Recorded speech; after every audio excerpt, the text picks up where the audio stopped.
भारतीय इतिहास में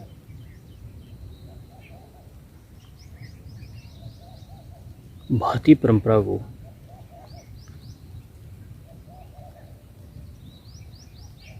और भारतीय सांस्कृतिक सभ्यता को मिटाने के लिए दुनिया से जो भी भारत में आया,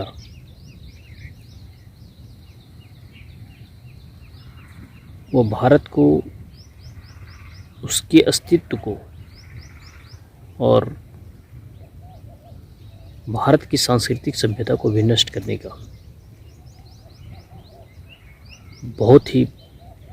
अच्छे तरीके से प्रयास किया। एक और चीज़ है, कहा जाता है कि जब मानव अपने कोई जीवन काल में कोई एक शब्द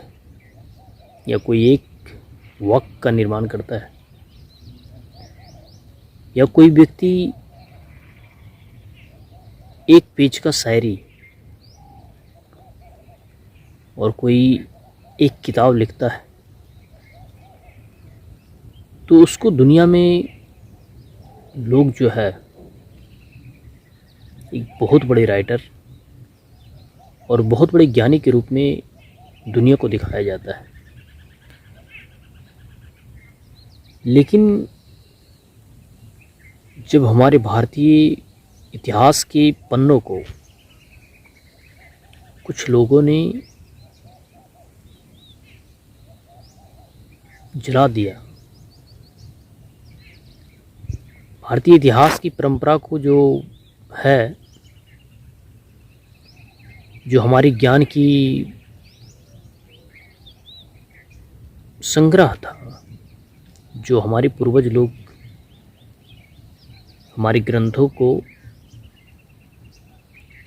सजो कर रखे हुए थे, उस ग्रंथों को आतताइयों ने, जो भारत को लूटने आया था, उसने नालंदा विश्वविद्यालय, दुनिया का सबसे बिगेस्ट यूनिवर्सिटी जो आज भी नालंदा में यानी बिहार में है, उस यूनिवर्सिटी को बख्तियार खिलजी ने जब ध्वस्त किया और वहाँ के पुस्तकालय में आग लगा दिया, तो कहा जाता है कि लगातार 6 मंथ तक उस संग्रहालय में रखी हुई पुस्तकों की आग जो है 6 महीने तक जलता रहा था। वो कोई लकड़ी या कोई वस्तु की आग नहीं है, वो आग है भारत का इतिहास, भारत के पूर्वजों की जो ज्ञान को अर्जित किया हुआ पुस्तकों में रखा गया था, उस पुस्तक को जला दिया। किसी की एक शेरो शायरी चोरी हो जाता है, किसी का एक लाइन भी कोई चुराता है, तो उसके लिए हाई कोर्ट होता है, उसी चोरी का मुकदमा चलाया जाता है। लेकिन नालंदा विश्वविद्यालय जैसे ग्रंथों को और संग्रहालयों में रखे हुए पुस्तकों को आग लगाया गया और आज तक उस बख्तियार खिलजी के नाम पर लोग अलग अलग रोटियां सेक रहा है। बिहार की राजनीति में इस पे कोई प्रभाव नहीं पड़ रहा है, चाहे देश की किसी भी सरकार की पार्टी क्यों न रहा हो। लेकिन आज भी बिहार में बख्तियार खिलजी ने जिस पुस्तकों को जलाया, उस ज्ञान के बारे में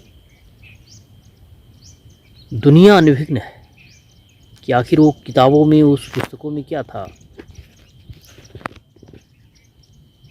क्या था जिसको जलाने के लिए उसे विवश किया गया, उसको जलाना पड़ा। आखिर कौन सी ऐसे ज्ञान हमारे पूर्वज लोग एकत्र कर रहे थे, जिसको और जिससे दुनिया को डर था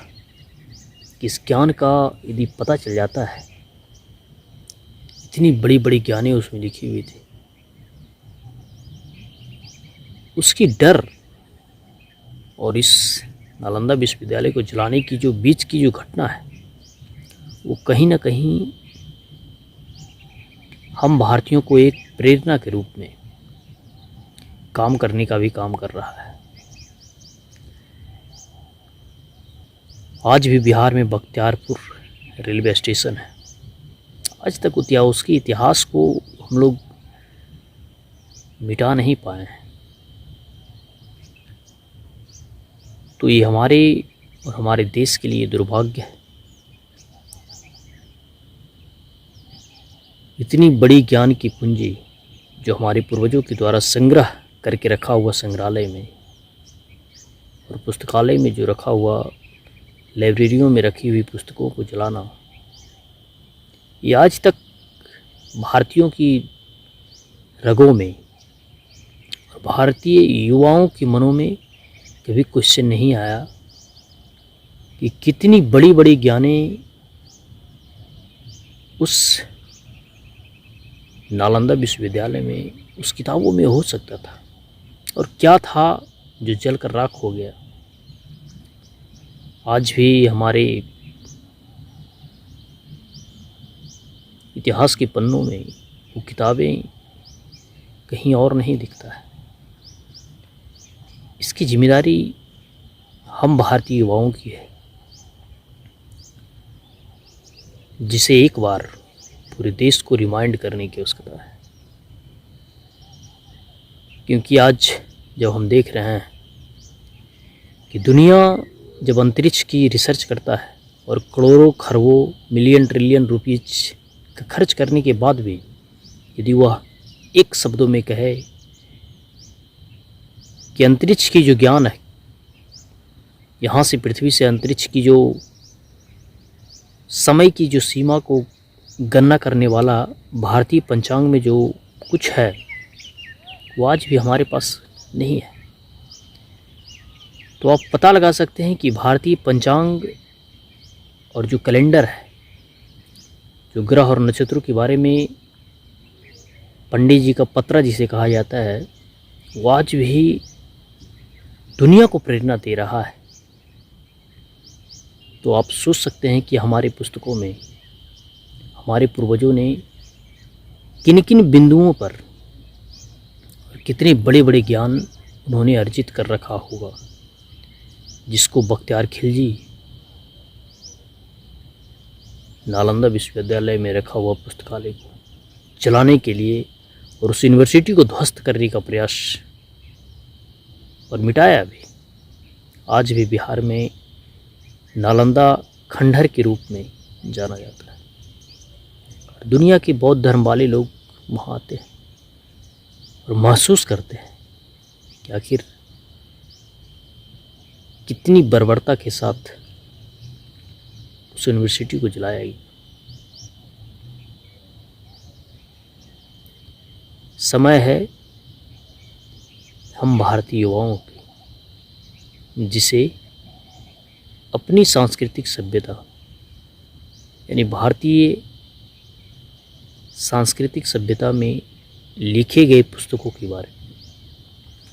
फिर से रिसर्च करें। यह हमारी और आपकी भी जिम्मेदारी बनती है।